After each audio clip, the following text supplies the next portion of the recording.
لكل المستثمرين اللي عايزين يستثمروا في التجمع الخامس، دايما اسلام الشاعر بيجيب لحضرتك من الاخر 10 مشروعات هقول اساميهم دلوقتي لحضرتك في التجمع الخامس، ما تشتريش غير في واحد منهم. اول شركه 190 شركه LMD، وعندي ريدكون، جولدن جيت، ذا ارك مجموعه العرجاني، الرباط، سليك، مين ماركس، موراي، ارتال، سيراك، FCC، IV بيزنس بارك، اب وايت.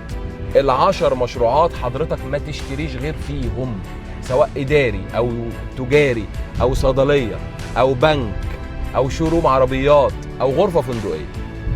تاكد ان ال10 مشاريع احنا عاملين مقارنه وتقييم ما بينهم. دايما العميل بيحب لغه الارقام.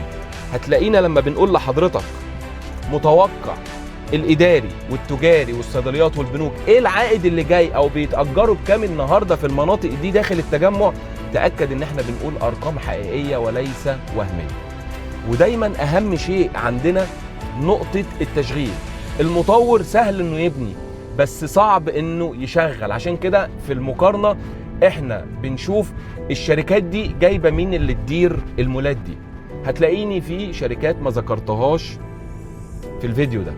تأكد ان انا مش عايز اخد حضرتك في سكة الشركات اللي بتدي عمولات عالية او في سكة الشركات اللي عندهم تأخير في مشروعات، او الشركات اللي انا حاسس ان الشركات دي مش هتعمل مولات حلوة بناء على التقييم للسنين اللي الشركات دي اشتغلت فيها داخل السوق داخل التجمع.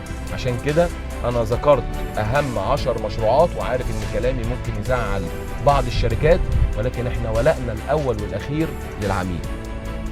بالنسبه للاسعار وانظمه السداد، المكاتب من اول 7 مليون، المحلات من اول 14 و12 مليون، البنوك من اول 75 مليون، الصيدليات من اول 35 مليون، الغرف الفندقيه من اول 14 و15 مليون. بندفع 10%، بنقسط الباقي يا على 6 سنين يا على 7 سنين يا على 8 سنين.